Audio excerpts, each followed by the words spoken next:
আত্মঘাতী অটো শ্রমিকের নাম বিশ্বজিৎ দেবনাথ, বয়স আনুমানিক 40 বছর। জানা গিয়েছে নিজের অটো চালিয়ে সংসার প্রতিপালন করতেন তিনি।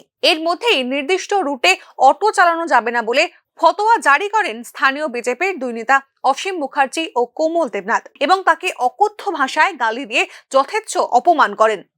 অপমানের জ্বালায় ও রুজি রোজগার বন্ধ হওয়ার চিন্তায় বিষ পান করেন অটোচালক বিশ্বজিৎ।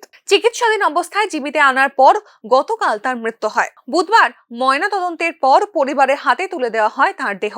একমাত্র রোজগেরে ছেলের মৃত্যুতে শোকে ভেঙে পড়ে তার পরিবার পরিজনরা। ঘটনায় দুই রাষ্ট্রবাদী নেতার বিরুদ্ধে থানায় লিখিত অভিযোগ জানানো হয়েছে বলে জানিয়েছেন মৃত অটো শ্রমিকের মা। তারার কারণে কি মারা গেছে?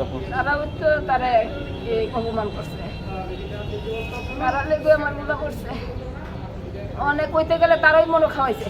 আমি তো এই কথা কই না, তারার অপমান হয়, তারা কেমনে ফুল আমার লইয়া। ঘটনায় অভিযুক্ত দুই নেতার মধ্যে একজন বিজেপির বুথ সভাপতি এবং আরেকজন স্বঘোষিত শ্রমিক নেতা।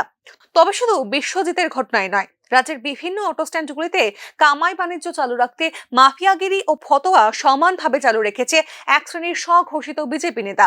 বহুবার এমন অভিযোগ সামনে এসেছে। তাদের দাবি মতো অর্থ না দিলেই অটো শ্রমিকদের হুমকি ধমকি ও মারধর করার বহু ঘটনা প্রত্যক্ষ হয়েছে।